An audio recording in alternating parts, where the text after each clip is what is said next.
Bonjour à tous, on est en pleine période de canicule, ici il fait entre 34 et 35 degrés, effectivement je suis en plein soleil, il fait très chaud et la chaleur est désagréable pour nous, mais le pire c'est pour les vaches. Et pourquoi? Parce que les vaches, avec leur système de digestion, produisent énormément de chaleur. Donc on va regarder comment elles s'adaptent pour essayer de se prémunir, d'avoir le moins chaud possible. Et puis il existe des moyens de lutter contre cette chaleur, des ventilateurs brumisateurs qui coûtent super cher. Donc cet après-midi je vais essayer de bricoler un truc, je sais pas du tout si ça va marcher, et puis on va regarder si ça aide les vaches et si elles se sentent mieux grâce à ça. Allez, c'est parti.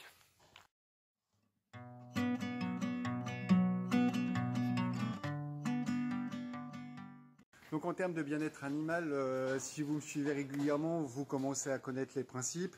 Des vaches couchées, des vaches qui mangent suffisamment, des vaches qui ont accès à l'eau. Et si on regarde bien aujourd'hui, c'est tout l'inverse. Il y a très peu de vaches de couchées. Elles sont toutes regroupées en tas là. C'est a priori l'endroit le plus frais de la stabule, l'endroit où il y a un courant d'air, donc c'est là où elles se mettent. Donc clairement, des vaches qui se couchent pas, bah, c'est un gros problème, c'est des vaches qui font moins de lait.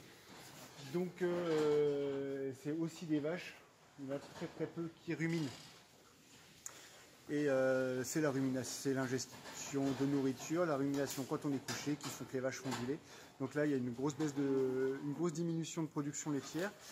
Et puis ça peut même aller dans les... Là il fait encore que 35 degrés, mais je me rappelle en 2003 on avait des températures supérieures à 40 pendant plusieurs jours d'affilée, où la température corporelle des vaches était parfois montée à 41,5 ou 42 degrés, sachant que la température normale est de 38,5, donc ça avait des conséquences importantes et ça a même provoqué des avortements, notamment chez moi cette année-là. Et hop, de toute façon il n'y a plus d'herbe, donc elles vont rester au bâtiment toute la journée et toute la nuit. Et puis, faut que je leur aménage quelque chose parce qu'il faut bien faire quelque chose pour elles. Alors pour commencer, la lutte contre le stress thermique passe par 3 éléments. Le principal, c'est mettre les vaches à l'ombre, c'est là où il fait le moins chaud. La deuxième, les vaches ont besoin d'une alimentation qui soit un petit peu moins riche, un petit peu plus azotée. Ça leur permet d'avoir moins besoin de produire de chaleur. Et en termes de compléments alimentaires, je leur donne des levures et du bicarbonate de calcium. Les levures pour réensemencer régulièrement la panse parce que les vaches ruminent moins. Et le bicarbonate de calcium pour limiter les grosses variations de pH à l'intérieur de la panse, qui est le principal estomac de la vache, qui est le plus important. Donc ensuite, pour baisser la température à l'intérieur du bâtiment, j'ai plusieurs collègues qui utilisent des brumisateurs ventilateurs. En fait, il y a une brumisation qui se fait avec un souffle d'air. L'eau brumisée s'évapore immédiatement et comme l'eau en s'évaporant consomme des calories, elle produit du froid et ça abaisse la température du bâtiment. Ces dispositifs sont plutôt adaptés aux gros troupeaux de 100 à 150 vaches qui ont la capacité d'amortir et de payer ces équipements. Et dans la littérature récente, la littérature professionnelle qui en parle, un truc qui marche très bien, c'est la douche. Alors j'ai pas envie de faire la grosse douche au jet, je pratique de temps en temps, mais ça stresse un peu les vaches. Je vais essayer de leur faire une petite pluie fine au-dessus de leur dos quand elles vont venir manger. Et normalement, c'est ce qui abaisse le plus la température corporelle des animaux. Alors pour ça, ce matin, je suis allé acheter en fait du matériel de jardinage, du matériel qui sert à arroser les jardins. Du tuyau où on va percer avec des petits de bus comme ça qui vont créer une petite pluie fine sur devant. On va regarder, on va essayer. Mon père utilise ça dans son jardin apparemment, ça fonctionne dans le jardin, ça fait une jolie petite pluie fine. Donc on va essayer d'attacher ça en haut et raccorder tout ça.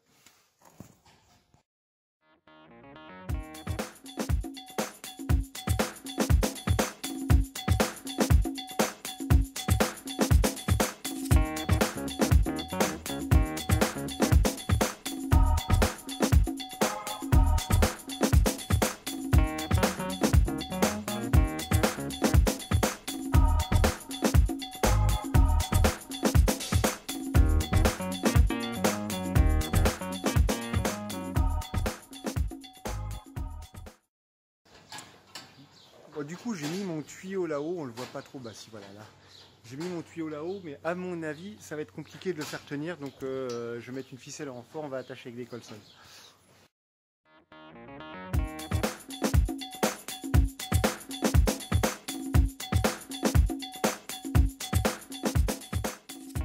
Voilà, donc du coup, voilà, j'ai installé le tuyau, la ficelle, accroché avec des colsons. Après, le principe, c'est de prendre la vrille, faire un petit trou dans le tuyau et d'installer ce petit genre de buse et orienter, voilà, pour que ça arrose vers le couloir où sont les vaches. Voilà, alors du coup, visuellement, ça fait comme une petite pluie fine. Est-ce que ça a l'air de les déranger? Pas trop, pas plus que ça. J'espère que ça va leur faire du bien. En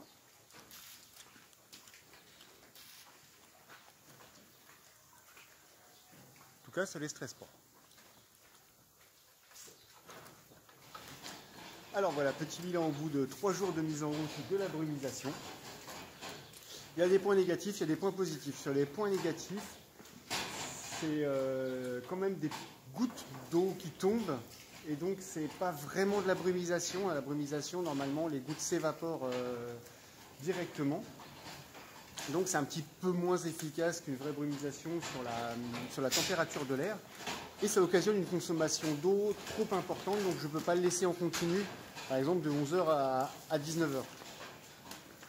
Par contre, les vaches se sont très très bien habituées. Ça leur fait comme une petite douche fine. Et on voit là, les vaches quand ça coule, elles ont vraiment plus de mouches et c'est agréable pour elles. La distance de réglage est plutôt bien faite puisque ça n'atteint pas les logettes et donc ça ne va pas mouiller les logettes et occasionner des problèmes sanitaires. Donc dans l'ensemble, je suis quand même plutôt satisfait. Alors pour régler la consommation d'eau, j'ai acheté un programmateur d'arrosage. Je le mets en route pendant la distribution de l'alimentation. Donc là en ce moment le matin. Comme tout le monde est au cornadi, ça occasionne un vrai rafraîchissement pour tout le monde. Et après je le mets 10 minutes par heure. Et tout le temps pendant 1 heure pendant la traite du soir. Voilà, ça faisait 3 ou 4 ans que je voulais mettre en route un système pour rafraîchir les vaches en période de canicule. À chaque fois, je repoussais et puis la canicule était passée quand je voulais le faire. Donc là, cette année, j'ai franchi le pas. Ça m'a coûté une centaine d'euros, une après-midi de boulot, c'est rien. Et ça a une vraie efficacité. Donc voilà, je devais quand même bien ça à mes vaches. C'est la fin de cette vidéo. Moi, ce que je fais, c'est que je vous dis à la prochaine pour de nouvelles aventures. Allez, salut!